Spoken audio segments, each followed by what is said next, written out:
ہم پر ایک قرض ہے. آج ہم اس قرض کو ادا کرنے کے لیے یہاں پر حاضر ہوئے. بہت ظلم کیا 63 سال میں ہم نے اس بابائے قوم کے ساتھ, اللہ کے رسول کے سپاہی کے ساتھ, امت مسلمہ کے عظیم ترین قائد کے ساتھ, جو ٹیپو سلطان کے بعد اللہ تعالیٰ نے تحفے کے طور پر امت رسول صلی اللہ علیہ وسلم کو دیا. ہم 63 سال اس پر جھوٹ لگاتے آئے, ہم 63 سال اس کی بے حرمتی کرتے آئے, اس کے دین پر حملہ کیا, اس کے ایمان پر حملہ کیا, اس کے کردار پر حملہ کیا کہ وہ لادین تھا, وہ سیکولر تھا, وہ پاکستان میں سیکولر ریاست چاہتا تھا, اس کا اللہ رسول سے کوئی واسطہ نہیں تھا. کانگریسی مولویوں نے اس کو کافر اعظم کہا. جو لبرل سیکولر لادین مغرب کا غلام طبقہ تھا, اس نے اس کو اپنے جیسا کہا. ہم نے تاریخ کو اس طرح مسخ کیا کہ جن بزرگوں نے پاکستان کی تعمیر کی, ان کے نام ہم نے تاریخ کی کتابوں سے مٹا دیے. پیر جماعت علی شاہ قائد اعظم کے بارے میں فرماتے ہیں واللہ وہ اللہ کا ولی ہے. امیر ملت سے لوگوں نے سوال کیا, یہ تو گورا انگریز نظر آتا ہے, انگریزی بولتا ہے, اردو بھی نہیں جانتا. امیر ملت نے فرمایا تم رازوں کو نہیں جانتے, یہ ہمارا کام کر رہا ہے, یہ ہماری ڈیوٹی پہ, اللہ کے رسول کی ڈیوٹی پہ.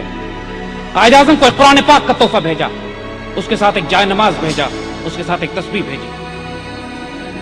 قائد اعظم نے جوابی خط تحریر فرمایا, شکریہ ادا کیا, فرمایا امیر ملت آپ نے مجھے قرآن پاک اس لیے بھیجا ہے کہ مسلمان حکمران کے لیے لازم ہے کہ اللہ کے حکم کو جانے, قرآن کو سمجھے, قرآن کو نافذ کرے. آپ نے مجھے جائے نماز اس لیے بھیجا ہے کہ جو اپنے رب کی اطاعت نہ کرے اس کی اطاعت اس کی قوم.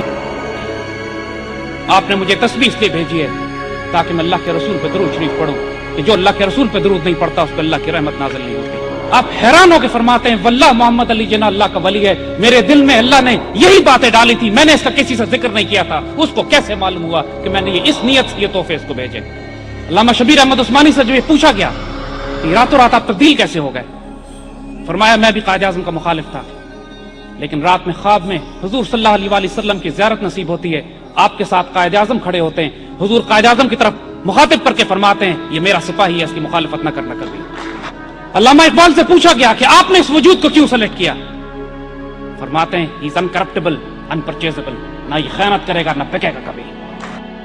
یہی محمد علی جناح جب 1920 کی دہائی میں شادی کرتے ہیں تو اپنی بیوی کو لے کے مالابار ہلز جاتے ہیں اور صرف اپنے گھر کے غسل خانوں کی تعمیر پر 50,000 روپیہ اس وقت کا خرچ کرتے ہیں. لیکن جب محمد علی جناح سے قائد اعظم بنتے ہیں, اس مملکت خداداد, اس مدینہ ثانی, اس پاکستان کے گورنر جنرل بنتے ہیں, اس وقت ان کے ڈاکٹر 1.5 روپے کا موزہ آپ کو پیش کرتے ہیں, آپ یہ کہہ کر رد کر دیتے ہیں کہ غریب ملک کے, مسلمان ملک کے سربراہ کو زیب نہیں دیتا کہ اتنا مہنگا موزہ پہنے. وہ نرم دم گفتگو, وہ گرم دم جستجو, وہ رزم ہو یا بزم ہو, وہ پاک دل وہ پاک باز. اس سے انگریز سفیر کہتا ہے کہ بادشاہ کا بھائی آ رہا ہے پاکستان, آپ اس کو ریسیو کرنے ایئرپورٹ جائیں, پاکستان کی بڑی عزت ہوگی. قائد اعظم جلال میں آ جاتے ہیں, کہتے ہیں میں ایئرپورٹ جاؤں گا بادشاہ کے بھائی کو ریسیو کرنے کے لیے, لیکن میری ایک شرط سن لو, جب میرا بھائی انگلینڈ جائے گا تو انگلینڈ کا بادشاہ اس کو ریسیو کرے گا. سرکاری استعمال کے لیے گورنر جنرل ہاؤس کے لیے 37 روپے کا فرنیچر لایا جاتا ہے. فرنیچر کی لسٹ دیکھتے ہیں, اس میں کوئی 6-7 روپے کی کرسی اضافی ہوتی ہے. پوچھتے ہیں یہ کس لیے آئی, فرمایا آپ کی بہن کے لیے, محترمہ فاطمہ جناح آپ کے ساتھ رہتی ہیں, خدمت کرتی ہیں, مادر ملت ہیں. قائد اعظم اس پر لکیر لگا دیتے ہیں اس کے پیسے بیت المال سے نہیں جائیں گے, فاطمہ جناح سے اس کے پیسے لو, مسلمانوں کے پیسے اس پہ قتل نہیں کیے جا سکتے. کیبنٹ کی میٹنگ ہے, اے ڈی سی پوچھتے ہیں کہ وزراء تشریف لا رہے ہیں تمام مسلمان ریاست کے, ان کو چائے کے ساتھ کیا پیش کیا جائے. قائد اعظم جلال میں آ جاتے ہیں, کیوں یہ گھر سے کھا کے نہیں آتے. اس کے بعد رواج بن گیا کہ کابینہ کی محفلوں میں کسی کو کچھ کھانے کو نہیں دیا جاتا. 1940 کے جلسے کے بعد اسی لاہور میں جب تکمیل پاکستان کا جلسہ کیا جاتا ہے, قائد اعظم سب سے پہلے علامہ اقبال رحمۃ اللہ علیہ کے مقام پر پہنچتے ہیں اور اپنے سیکرٹری مطلوب الحسن سید صاحب کو مخاطب کر کے کہتے ہیں کہ آج علامہ اقبال کتنے خوش ہوتے کہ میں نے وہی سب کچھ کیا ہے جس کا آپ نے مجھے حکم دیا. آج استغفر اللہ العظیم ہمارے حکمران جن کے نہ ہاتھ پاک ہیں, دل و نگاہ پاک ہے, پلیت ناپاک حرام میں پلے ہوئے لوگ, یہ کیا جانے غیرت کیا ہوتی ہے کہ جب پاکستان بنا بھی نہیں ہے لیکن مسئلہ فلسطین کھڑا ہوتا ہے. انگریزوں کو مخاطب کر کے انگریزوں کو جلال میں فرماتے ہیں کہ اگر مسئلہ فلسطین پر مسلمانوں کی عزت کا سودا کیا گیا تو پوری مسلمان دنیا میں ماگ لگا دیں گے. اس وقت اپنا ملک نہیں ہے لیکن پوری مسلمان دنیا کے لیے جذبہ, تڑپ, جنون, عشق اپنے قلب میں, اپنے وجود میں رکھتے ہیں.